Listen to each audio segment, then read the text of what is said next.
Hi guys, welcome back to my channel Logic Ops Lab. Today, as promised, we'll be discussing about the overview part of the batch scripting. As you can see on my screen, we'll be talking about the audience. Who is the audience over here? Anyone who wishes to learn this batch scripting.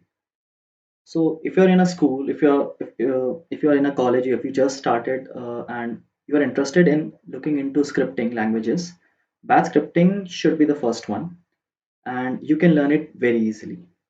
Now, what are the prerequisites?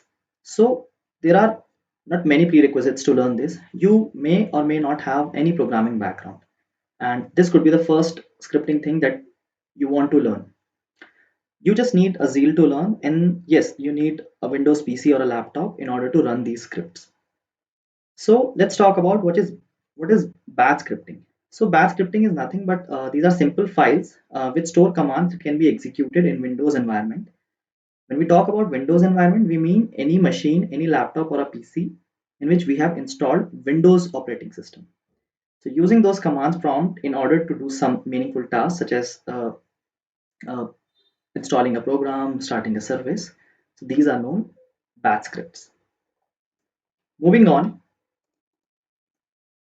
we'll talk about the features that batch scripts provide.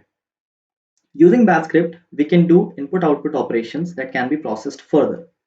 Input output operation is what I've written IO over here. So output operation means you can take any input from the user in terms of any argument, in terms of any file name or path name, and use that in order to proceed for further commands.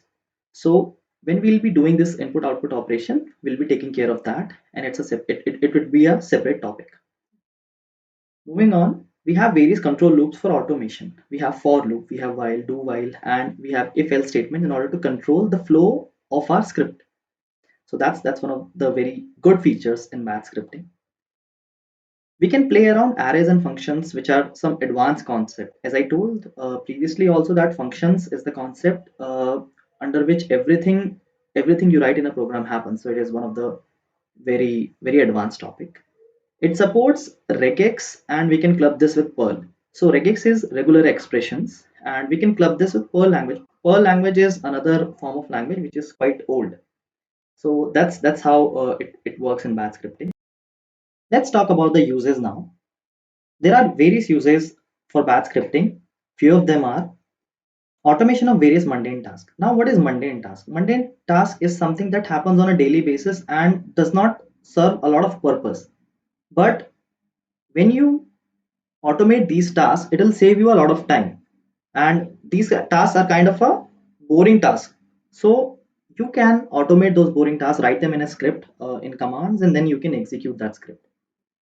Automation of various deployment tasks in Windows OS. So in order to start any service, install any program, and doing stuff which is happens on a deployment basis, which happens on a installing a program or starting a service basis, you can do that when you write all those commands in a batch script and execute.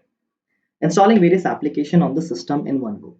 So you can install stuff in your system. You can start a program or you can start a service in one go. Write everything in one script and then execute it, and it happens on in a very fast manner. And that's what point 4 explained, that it will save a lot of work hours for the people, for the team and for the organization, and this enables and helps you move faster to the market in terms of any deployment and in terms of any software. So thanks guys, I'll see you in